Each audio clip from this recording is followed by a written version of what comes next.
L'éviction du président Mohamed Morsi par l'armée égyptienne le 3 juillet a énardi les Émirats arabes unis et d'autres États du Golfe à intensifier les arrestations des partisans présumés de frères musulmans, qu'ils considèrent comme une menace pour la fraternité des monarques, tchèques et émirs du Golfe. Plusieurs milliers de membres des frères musulmans ont été arrêtés en Égypte depuis la chute de Morsi. Au Caire, Sarah Sombol a expliqué comment les autorités des Émirats arabes unis ont empêché son père de quitter le pays en décembre. Mohamed Ali Sombol, un partisan des frères musulmans, est d'origine égyptienne mais a travaillé à Dubaï pendant des décennies comme médecin. Un groupe de peut-être 10 personnes est venu et l'a amené. Nous sommes restés pendant environ 2 mois sans nouvelles de lui. Où était-il ? Qui sont exactement ces gens ? Nous avons appelé la police, qui nous a dit qu'elle n'en avait aucune idée et qu'il s'agissait peut-être d'une affaire de sécurité nationale. Nicolas Maguillan, un chercheur du Golfe pour Human Rights Watch, a confirmé que des gens qui ne sont pas originaires des Émirats arabes unis, certains liés aux frères musulmans, sont détenus. Dans les Émirats arabes unis, une des choses les plus alarmantes de la répression sont les conditions dans lesquelles les centres de détention secrets ont été utilisés. De nombreuses personnes ont disparu et ont été emmenées dans ces centres. Nous ne connaissons pas l'emplacement exact de ces lieux. Il est important de souligner ce qui se passe. Ce ne sont pas seulement les dissidents des Émirats arabes unis qui ont été emprisonnés. On sait que plusieurs Égyptiens, certains ayant des liens avec les frères musulmans et d'autres non, semblent être maintenant dans ces centres de détention secrets et vont subir le même genre de procès, probablement un procès inéquitable.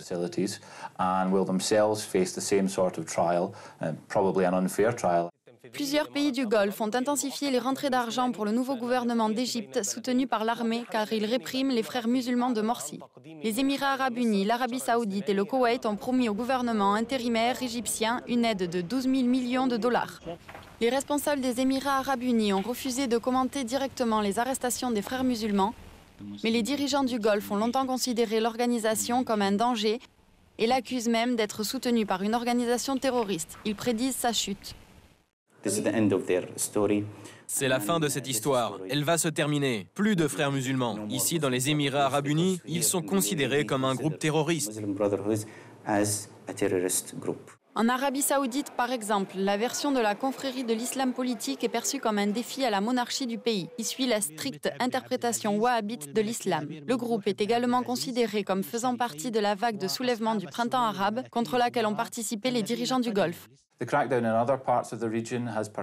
Dans d'autres parties de la région, la répression a peut-être été moins agressive, mais il y a certainement de la méfiance. Mais c'est aux Émirats arabes unis où vous voyez cette haine viscérale intense envers les frères musulmans et une répression très intense sur toute personne soupçonnée d'être associée ou affiliée avec eux. Maintenant, les responsables du Golfe craignent tout ce qui pourrait servir de plateforme à la fraternité. En théorie du moins, le groupe a commencé à remplacer l'Iran comme menace la plus inquiétante de la région. La seule exception est le Qatar qui a cultivé la fraternité dans la région et a fortement soutenu Morsi en Égypte.